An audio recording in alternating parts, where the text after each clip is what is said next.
5가지를 먼저 준비해봤는데요. 한주경제판 뉴스퀵 5 키워드 5가지 먼저 보여드리겠습니다. 네, 먼저 ETF, 카페 절세, 부동산 정책, 원전 시대, 벤처 투자 이렇게 나와 있는데요.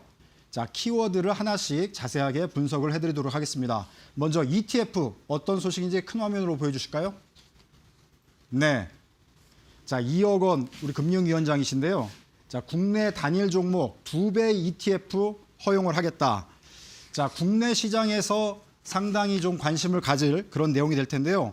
어떤 내용인지 먼저 2억 원 금융위원장 인터뷰 내용 영상으로 준비되어 있는데요. 영상 보시고 이어가도록 하겠습니다. 첫 번째는 국내 상장 ETF랑 해외 상장 ETF 비대칭 규제 해소하는 문제 조만간 저희들이 발표를 하려고 하고요.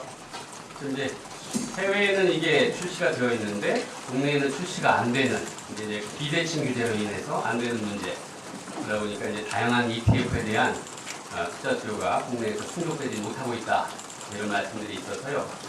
저희들이 그런 규제는 신속히 개선해서 우리 자본시장의 매력도를 그런 측면에서 높일 수 있도록 해보려고 합니다. 첫 번째는 국내 우량주 단일 종목 기초로 한 단일 종목 레버리지 ETF 허용을 추진합니다. 그래서 이제 금요일 날 시행령 등 하위법령 입법 예고를 신속하게 실시할 예정입니다. 옵션 대상 상품 만기 확대 이런 거를 통해서 커버드콜 등 다양한 ETF 개발 기반도 마련해서 해외에서 인기 있는 배당 상품들 그런 것들도 국내에서도 좀 만들어질 수 있도록 그런 부분도 노력을 해나가겠습니다. 세 번째로는 지수 요건 없는 액티브 ETF 도입을 위한 법안 마련도 착수할 계획입니다. 네, 인터뷰 영상으로 보셨듯이 자, 국내 시장 굉장히 지금 화랑장세를 보이고 있습니다. 우량 종목 2배 수익률 추종하는 그런 레버리지 ETF 이제 가능하도록 규제를 완화하겠다 이런 입장을 밝혔는데요. 자세한 내용 이동재 캐스터가 좀 전해주실까요? 네, 이제 삼성전자와 SK하이닉스를 환전 없이 2배로 추정할 수 있게 됩니다. 그간 단일 기업의 레버리지 상품을 매수하려면 국내 증시가 아닌 해외 증시를 이용해서만 국내 증시를 이용하면 해외 증시를 통해서만 이용이 가능했죠. 그런데 최근 영상에서 보셨다시피 이혁원 금융위원장이 국내에서도 단일 우량 종목들의 수익률을 2배로 충족할 수 있게끔 레버리지 ETF의 규제를 완화하겠다고 밝혔습니다. 우량주 단일 종목을 기초 자산으로 한 레버리지 ETF가 상장되고 배수는 전 세계 금융권 추세에 맞춰 플러스 마이너스 2배로 정했다고 했는데요. 예를 들면 삼성전자 레버리지 2배 상품이 출시될 수 있고 SK하이닉스 인버스 2배 상품이 출시가 될 수 있다는 겁니다. 다만 투자자 보호를 위해서 3배 추종 상품은 출시가 되지 않을 것이라고 덧붙였는데요. 이혁원 위원장은 그간 해외에서는 출시가 됐는데 국내에서는 출시가 되지 않는 비대칭 규제 문제가 존재했다면서 이 문제를 신속히 개선하겠다고 말했고요. 이에 오늘 금융위원회에서 오는 3월 11일까지 관련 법령과 거래소 규제 정비를 추진한다고 밝혔습니다. 네, 시장 화랑세에 발맞춰서 이제 여러 가지 규제를 완화한다 이런 입장인데요. 자, 3배 추종은 배제한다 이렇게 얘기를 했으니까 그거는 유념을 하시면 되겠습니다. 자, 이렇게 첫 번째 소식은 정리하고요. 두 번째 저희가 키워드로 상속세 이렇게 정했는데 상속세 어떤 내용인지 큰 화면으로 보시겠습니다. 네. 상속세가 지금 경제계 또 기업인들 사이에 화두가 되고 있는데 카페를 활용한 지금 절세가 편법적으로 이루어지고 있다. 이렇게 하면서 그것도 이제 대형 베이커리 카페를 활용한 그런 편법 절세 이런 게 이슈가 되면서 국세청이 지금 관련 조사를 나선다 이런 입장을 밝힌 것 같은데요. 어떤 내용인지 저도 사실 궁금합니다. 김지현 캐스터가 좀 자세히 전해주실까요? 네, 근교 대형 베이커리 카페로 나들이 가시는 분들 많으실 텐데요. 이런 대형 베이커리 카페가 상속세 절세 수단이 되고 있다는 지적에 국세청이 행동에 나섰습니다. 대형 베이커리 카페가 문제로 지적받는 부분은요, 가업 상속 공제를 악용한다라는 건데요. 예를 들어서 서울 근교에 300억 원 상당의 토지를 갖고 있는 이 부분을 자녀에게 좀 상속을 하게 되면 기본적으로 이 상속세율이 48%, 그러니까 145억 원 이상의 상속세가 부과가 됩니다. 그런데 가업 상속 공제를 활용하면은 상속세가 0원이 되는 건데요. 보유한 토지 위에 대형 베이커리 카페를 열어서 10년간 운영을 하고요. 이걸 자녀한테 상속해서 5년간 또 유지를 하면 상속세를 받지 않게 됩니다.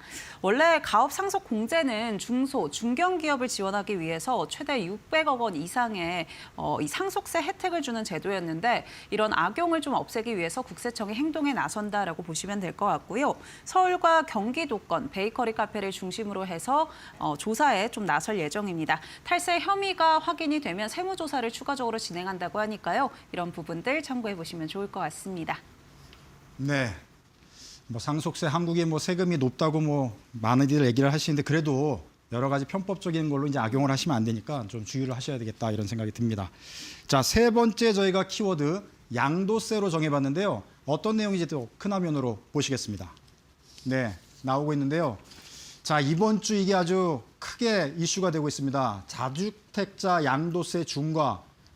자, 올해 5월 9일까지 지금 한시적으로 지금 유예가 되고 있는데 이거 이제 그날 이후부터는 적용을 하겠다는 정부의 지금 강력한 입장이 나왔습니다. 이재명 대통령이 직접 뭐 SNS를 통해서 연일 뭐 이거에 대한 강도 높은 입장을 밝히고 있는데요.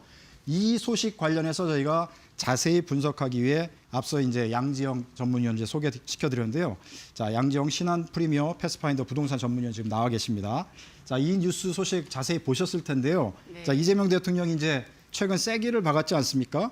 그래서 다주택자 양도세 유예가 이제 5월 9일 진짜 종료되고 실제 다주택자 양도세가 이제 부과가 될 것 같은데 전체적으로 이번 주 전개된 이 시장 상황에 대해서 어떻게 느끼셨는지 좀 총평을 먼저 한 말씀 해주시죠. 네.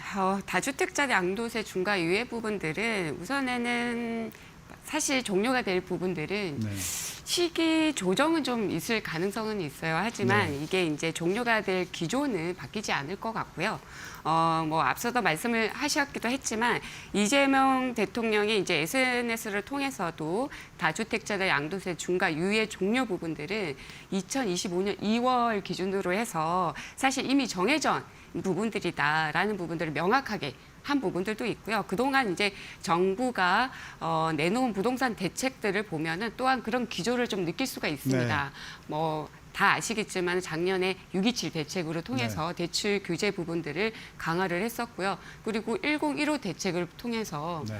토구역을 좀 확대를 했었잖아요. 그래서 실거주 의무 여건도 강화가 됐습니다. 이런 부분들은 결국에 보면은 갭 투자를 원천적으로 봉쇄를 해서 투기를 막겠다라는 부분들이고요. 다주택자들의 양도세 중과 부분들도 사실상은 투기 부분들이라는 부분들을 인정을 하고 네. 또한 이런 부분들을 종료를 시켜야 된다라는 부분들이 정확하게 좀 내비쳐지는 것 같습니다. 네. 네. 전체적으로 그러니까 다주택자 양도세 중과는 이제 기정사실로 하는 게 좋겠다. 네. 네. 시장에서는 이미 그렇게 받아들이고 있는 네. 현상입니다. 자, 그럼 여기에다가 지금 세금이 이제 강화된다고 볼 수 있는데요. 1주택자도 이재명 대통령이 밝힌 내용을 보면은 네. 그곳에 살지 않고 세를 놓고 다른 곳에 사는 1주택자도 사실은 어떤 세금이 지금은 없는데 네. 강화되는 어떤 방향으로 갈 것처럼 지금 입장을 밝히고 있단 말이죠. 네. 전체적으로 세금을 강화해서 집값을 잡겠다는 의도로 이렇게 해석이 되고 있는데 이 부분에 대해서는 어떻게 생각하십니까? 실제 이게 성과가 있을 거로 보시는지 어떻게 보시나요? 사실은 이런 정책만 가지고는 이제 집값을 전망하기에는 좀 무리는 있는 것 같습니다. 여러 가지 변수들을 좀 고려를 해야 되는데 정책뿐만 아니라 금리도 있는 거고요. 그리고 이제 공급, 그리고 거시경제, 뭐 여러 가지 다양한 측면에 있어서 집값을 좀 내다봐야 될 부분들은 네. 있을 것 같고요. 실제적으로 지금 현재 보면은 역대 최대의 이제 유동성이 이제 있는 가운데 지금 물량들은 역대 최저치를 지금 기록을 하고 있습니다. 네. 거기에다가 이제 규제에 따른 이제 매물 장기 변상이 심화되고 있는 상황이 있기 때문에 네. 여러 가지 상황을 봤을 때는 집값 상승 압박이 상당히 큰 상황이라고 보시면 될 것 같고요. 네. 여기에서 금리 부분들이 사실상은 2024년 10월부터 좀 인하가 되기 시작을 했었잖아요. 네. 그런 가운데 이제 시중금리라든가 이런 부분들도 같이 인하가 되기 시작을 했는데 현재 기준으로 봤을 때는 2024년 10월 그때 이제 기준금리가 인하가 되기 전에 보다도 지금 시중금리, 국고채라든가 혹은 이제 주담대 금리가 더 올랐다라는 부분들은 좀 네. 변수가 되기는 할 수 있을 것 같습니다. 근데 이런 이제 집값 상승이 너무 보면은 불보듯 뻔한 가운데 만약에 정책들 말씀하셨던 1주택자에 대한 이제 규제도 들어가거나 하게 되면은 사실상은 일시적인 조정은 나타날 수 있을 거라고 봐요. 네. 그동안도 이제 이런 가운데 규제책들이 나와도 3개월에서 길었 보면은 5개월간의 조정이 있다가 다시 반등을 했었거든요. 네. 그렇지만 이제 이런 가운데 정말 매력적인 공급 대책이 나와주고 이게 신속하게 진행이 될 경우에는 또 이제 또 다른 변화가 나타나지 않을까 예상을 합니다. 네. 자, 다주택자 분들은 지금 고민이 깊어지고 있을 텐데요. 뭐 자의반, 타의반 사실 여러 그 종류의 다주택자 분들이 계신데, 자, 이게 어떻게 대응할 걸로 예상이 되는지 우리도 전문가께서 좀 분석을 한번 해주시면 좋을 것 같습니다. 네, 다주택자 분들께서는 우선은 뭐 작년부터 이미 뭐 증여라든가 거래를 통해서 정리를 좀 하고 있는 상황입니다. 네. 그리고 다주택자들 양도세 중과 부분, 유예 부분들이 종료가 되기 전에 뭐 작년에 이미 이제 정리를 하지 못하신 분들은 올해 중에 좀 정리를 하지 않을까 예상이 되고요. 실제적으로 보면은 과거에도 이제 문재인 정부 때에 다주택 그 양도세 중과 부분들이 다시 부활을 했었거든요. 네. 그때 당시에 수치만 보더라도 그런 추세가 나타났던 부분들이 있어요. 뭐 예를 들면은 2018년 4월에 그 다주택자 그 양도세 중과 부분들이 부활을 하게 됐었는데 이때의 1분기 때 거래량이 보면은 3만 6천 건 정도가 됐습니다. 근데 2분기 때 1만 7천 건으로 해서 53%가 올랐어요. 네. 그 감소가 됐었어요. 즉 거래를 하거나 증여를 통해서 이미 정리를 했다. 네. 그렇기 때문에 종료가 된 이후에는 거래량이 감소를 하고 매물 잠김 현상이 나타나면서 가격 상승으로 오히려 좀 역효과가 났던 이제 사례가 있었습니다. 네. 전체적으로 지금 우리 양 의원께서 분석해 주신 내용을 보면 단기적으로는 뭐 하락 그 국면이 될 텐데 그 이후엔 다시 또 상승 국면으로 간다. 네네. 과거의 패턴들을 볼 때. 네. 그러면은 앞으로 또 이제 어떻게 될 건지 네. 과거의 패턴대로 그대로 갈지 아니면은 이번에는 좀 다른 패턴을 보일지 네. 전체적으로 올해 부동산 시장 개략적으로 뭐 서울 지방을 좀 나눠 가지고 네. 어떻게 전망을 할 수 있을까요? 우선 서울 같은 경우에는 뭐 서울도 마찬가지고요. 서울과 지방간 이제 수도권과 지방간도 그렇고 서울 내에서도 초양극화가 좀 나타날 가능성이 높다고 봅니다. 네. 과거하고는 좀 다르게 현재 시장이 사실상은 뭐 대출도 사실상은 거의 뭐 금지가 된 상태고요. 그리고 전세를 안고 살 수도 없는 상황이고, 네. 즉 갭 투자가 차단이 된 상황입니다. 네. 즉 이런 시장은 현금 자산가들만 사실 움직일 수 있는 시장이 돼버렸기 때문에 강남 3구라든가 용산, 성수동 이런 주요 지역들 같은 경우에는 즉 현금 자산가들이 선호한 지역들은 지속적으로 네. 신고가 경신이 나타나면서 전체적인 가격 상승을 좀 높일 수가 있는 거고요. 반면에 비인기 지역들 같은 경우에는 현재 다주택자들 분들 매도하지 못한 부분들이 양도 차익이 적은 것부터 매도를 할 가능성이 높거든요. 그렇게 될 경우에는 서울 내에서도 외곽, 수도권에서도 외곽 이런 지역들의 매물이 먼저 나올 가능성이 높습니다. 그래서 초양극화 현상이 좀 나타날 것 같고요. 지방 같은 경우는 사실상 여전히 미분양 적체 현상도 심각한 상황이고요. 거기에다가 인구라든가 이런 구조적인 현상 부분들도 좀 해소가 단기간 내에 어렵기 때문에 지방 같은 경우에는 뭐 올해 뭐 부산이라든가 대구 그래도 그 지역 내에서도 주요 지역들을 제외하고는 좀 사실상은 좀 보합이라든가 침체가 좀 지속될 수밖에 없다고 보여집니다. 네.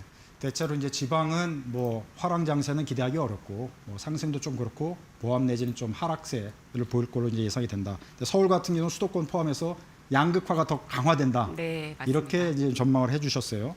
자, 이번 주에 보면은 다주택자 양도세 중과 이제 유예를 이제 5월 9일로 종료를 한다. 이 뉴스 외에 서울의 아파트 공급을 대량으로 하겠다 해서 뭐 태릉 골프장하고 네.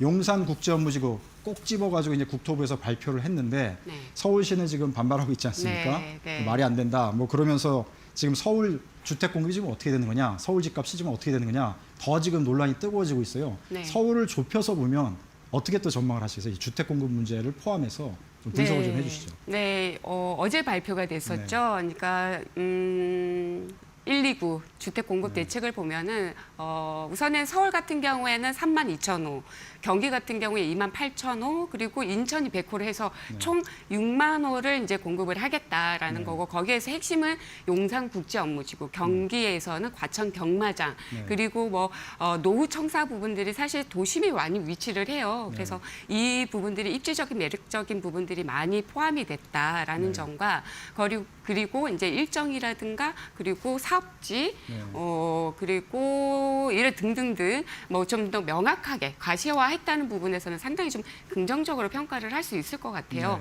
그런 부분에 있어서도 또 이제 또 아쉬운 점이 뭐가 있냐면, 말씀하셨던 것처럼 이제 용산 국제 업무지구를 비롯해서 사실 서울시와 협의가 되지 않은 상태에서, 완결되지 않은 상태에서 발표가 됐기 때문에 이 부분들이 사실상은 좀 지연이 될 가능성도 있고요. 그래서 당초 계획했던 것보다 시기가 더 늦춰질 수도 있고, 이런 부분은 우려되는 부분들이 있고, 그 외에 지역 같은 경우에도 사실 태릉 시시 같은 경우에도 상당히 문제가 있었잖아요. 그래서 이런 주민들에 관한 그 협의라든가 이런 부분들이 좀 숙제로 좀 남아 있는 부분들은 좀 아쉬운 부분은 있습니다. 네, 전체적으로 이제 주택 공급 구체적인 계획은 환영하지만 디테일하게 협의나 뭐 이런 부분들이 깔끔하게 되지 않았기 때문에 지연될 가능성도 있고 차질이 빚어질 수도 있고 해서 집값에는 또 이제 순기능이 아닌 또 역기능으로 조금 작용할 수도 있고, 하여튼 이 진행되는 상황을 잘 지켜봐야 될 것 같습니다.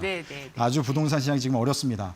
지금 이런 상황에서 우리 옆에 이제 김지원 캐스터, 이동재 캐스터도 이제 듣고 계신데, 젊은 분들 지금 내 집 마련해야 되는 분들이 상당히 많이 계시거든요. 이 혼란한 주택 시장 이런 가운데 어떻게 내 집 마련 전략을 세우고 지금 접근을 해야 되는지 좀 조언을 한번 해주시죠. 네, 그런 분들이 요즘 문의들이 많으시거든요.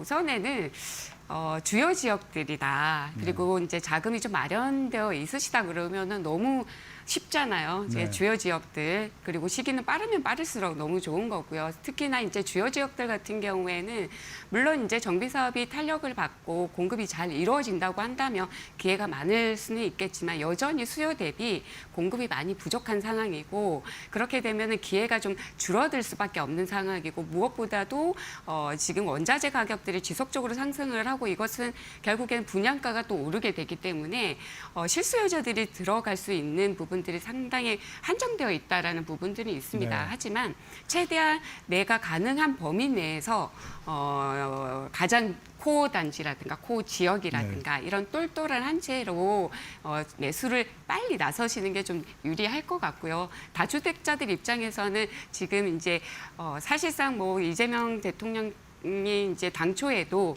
세금으로 집을 잡지는 않겠다라고 하긴 했었지만, 지금 보유세 강화도 사실상 될 가능성이 높기 때문에 결국에는 세금에 대한 부담감이 있다라는 걸 감안을 하면 빠르면 빠를수록 그 다주택자를 정리하고 똘똘한 한 채로 좀 가는 게 유리하지 않을까 생각이 듭니다. 네.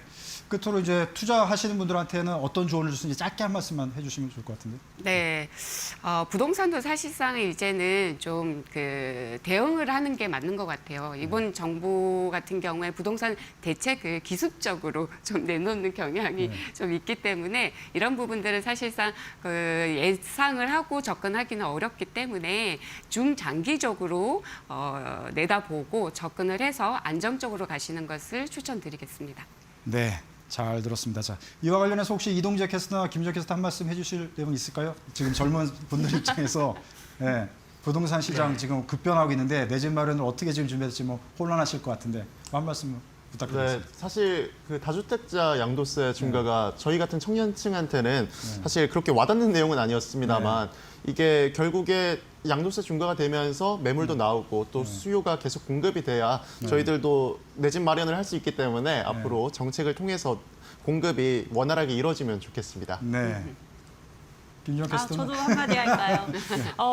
확실히 이제 팁을 좀 알려주셨잖아요. 뭐 주식이든 부동산이든 빠르게 움직이는 사람이 수익을 보는 것 같다라는 넉넉히 생각이 지금 기다리고 있을 때는 아닌 것 같다. 네, 전략을 그러니까요. 짜고 하여튼 움직여야 된다. 하루라도 빨리 움직여야 되지 않나라는 생각이 들었고요. 역시나 또 똘똘한 한 채가 불패 공식이 아닐까 이런 생각이 들었습니다. 네, 알겠습니다. 자, 부동산 문제 뭐 세대를 불문하고 상당히 지금 골치 아픈 주제인데 뭐 올해도 부동산 관련해서 정책적으로 많은 변화가 있을 걸로 예상이 되고 있습니다. 자, 나온 대로 또 분석해서 소식 전해드리도록 하겠습니다. 자, 이렇게 마무리하고요. 저희가 정한 네 번째 키워드 원전 시대 큰 화면으로 보시겠습니다. 네, 탈원전 원조가 유럽인데 유럽은 물론이고 미국, 일본도 이제 원전 다시 짓는 걸로 지금 입장이 좀 선회하고 있습니다. 한국도 탈원전하는 거 아니냐 이런 우려들이 좀 있었는데 그대로 계획된 것들을 짓겠다. 지금 이런 입장을 정부가 밝혔습니다. 그래서 원전 시대가 다시 도래됐다 이렇게 볼 수 있는데요. 이동재 캐스터가 소식 자세히 전해주실까요? 네, 말씀해 주셨다시피 최근 정부가 대형 원전 2기와 SMR의 신규 건설을 예정대로 실행하겠다고 밝혔잖아요. 사실 우리나라뿐만 아니라 AI 확대로 인한 전력 수요 급증이라는 현실적 난제 앞에서 안전을 이유로 원전을 배척했던 국가들도 다시금 원전으로 회귀를 하는 모양입니다. 이른바 원전 유턴 현상이 가장 극적으로 나타나는 곳은 유럽인데요. 대표적인 재생에너지 강국인 스웨덴이 지난해 40여 년간 유지해온 원전 금지법을 전격 폐지했고요. 향후 12년간 우리 돈 약 35조 원을 투입해서 신규 원전을 짓겠다고 발표했습니다. 또 이탈리아와 독일도 원전 관련 법안을 수정하는 움직임을 보이고 있고요. 특히나 원전 문제에 있어서 예민할 수밖에 없는 미국과 일본 같은 경우도 실리를 선택하는 모습입니다. 일본은 후쿠시마 원전 사고 이후 사용을 멈춰왔던 원전을 15년 만에 재가동을 하기 시작했고요. 미국 같은 경우도 노심이 녹는 문제가 있었던 스리마일 섬 원전을 45년 만에 재가동하려고 노력하고 있습니다. 한편 기존 원자력 강국들은 더 공격적인 행보를 보이고 있는데요. 중국은 2035년까지 원전 150기를 새로 짓겠다는 계획 아래 매년 최소 6기에서 8기의 원전을 새로 승인하고 있고요. 56기의 원전을 운영하고 있는 원전 강국인 프랑스도 2050년까지 최대 14개의 원전을 신규로 짓겠다고 발표를 했습니다. 사실 이재명 대통령 취임 초반에만 해도 신규 원전 건설에 신중한 모습을 보였던 우리 정부인데요. 하지만 AI로 인한 전력 확대 그리고 국민의 여론이 원전을 원한다는 그런 지지함에 따라서 우리나라도 실용적인 선택이 이어질 것으로 보입니다. 이어서 우리나라의 이런 원전 발표 이후 우리 원전주의 주가도 한번 체크해 보도록 하겠습니다. 원전 관련주가 효성중공업이 2.24% 오르고 일진전기가 3.4% 오르는 등 중소형 또 원전주를 중심으로 오늘은 상승세를 보였습니다. SGNG가 또 1.17% 오르고 TDNC도 0.62%, 에코바이오도 0.49% 오른 모습이었는데요. 그러나 두산에너빌리티나 대형주에서는 오늘 하락하는 모습을 보였습니다. 또 26일 발표 후 27일에는 상승하는 모습을 이어주면서 원전주가 중장기적으로 기대가 되는 모습을 이어지고 있습니다. 네. 자, 원전주까지 지금 시장에 가세하면서 전체적으로 화랑장세 또 한 가지 힘을 보태는 그런 모습을 보이고 있는데요. 이렇게 소식 마무리하도록 하겠습니다. 저희가 정한 이제 다섯 번째 키워드 벤처 투자가 있는데요. 벤처 투자 큰 화면으로 어떤 소식인지 보여드리겠습니다. 네, 나와 있는데요. 1,400조 연기금이 코스닥 벤처 투자에 이제 가세를 하게 됩니다. 자, 코스닥 지금 이번 주에 불 뿜고 있습니다. 완전히 불붙은 코스닥 시장이 돼버렸는데 여기에 이제 연기금까지 가세를 하면 더더욱 시장이 화랑세를 보이지 않을까 이렇게 기대가 나오고 있습니다. 자, 관련해서 김주영 캐스터가 이 소식 전해주실까요? 네, 오늘 1월의 마지막 거래일이었습니다. 오늘 국내 증시는 조금 쉬어가는 모습도 있었지만 한 달간 정말 무서운 상승세를 보여줬죠. 특히나 코스닥 이번 주 월요일에만 하루 만에 7%대 급등을 하기도 했습니다. 결국 이러한 배경에는 코스닥 3천에 대한 기대감이 뒷받침하고 있을 거고요. 또 정부가 정책적으로도 다양한 시도를 하고 있기 때문에 시장에 활력을 불어넣고 있는 것 같습니다. 올해부터는 국민연금 과 같은 연기금의 운용평가 기준에 코스닥 지수도 포함이 되는데요. 이 연기금 정부의 지침을 따르고 관리를 받고 있죠. 지금 정부가 관리하는 연기금은 총 67개고요. 운용되는 자산 규모만 해도 1,400조 원에 육박합니다. 그런데 정부가 국민연금을 제외한 대형 연기금 또 중소형 연기금의 평가 기준 수익률을 코스피 지수 100%에서 코스피 지수 95%와 코스닥 150 지수 5%로 변경을 한 건데요. 그러니까 제도적으로 코스닥 투자를 유도하겠다라고 보시면 될 것 같고요. 이러한 제도적인 변경이 결국에는 코스닥 상승의 기대 요인으로 작용하지 않을까라는 생각이 듭니다. 네. 김주영 캐스터도 코스닥 시장 투자 이제 관심을 좀 많이 가지시고 계신가요? 저는 원래부터 좀 많았어가지고. 원래 코스닥에 네. 좀 많이 투자를 하셨나요? 네, 뭐 주식을 하다 보면 네. 코스닥에 결국에는 시선이 좀 가게 되지 네. 않나라는 생각이 네, 듭니다. 아무래도 이제 개인들이 사실 코스닥에 많이 투자가 돼 있는데 네. 코스닥 증시가 지금 이번 주 들어서 지금 이제 상승을 막 하고 있어서 네. 가지고 굉장히 좀 기대감이 주위 분들도 굉장히 높으신 상황인데 연기금까지 이제 가세를 하기 때문에 뭐 천스닥은 이미 넘었고요. 이후에 어느 정도까지 상승할지 좀 관심을 모으고 있습니다. 자, 이렇게 최근 불을 뿜고 있는 국내 증시 코스닥 시장이 상당히 관심을 받고 있는데 이와 관련해서 잠시 후 2부 초대석 코너를 통해서 코스닥 시장의 미래 그리고 투자 전략에 대해서 자세히 또 안내를 해드리도록 하겠습니다. 자, 저희 어쨌든 경제 제작진이 선정한 한 주의 경제판 뉴스킥 5는 이렇게 마무리를 하도록 하겠습니다. 지금까지 이동재, 김주영 캐스터 그리고 양지영 신한 프리미어 패스파인더 부동산 전문위원께서 수고해 주셨습니다. 네, 감사합니다.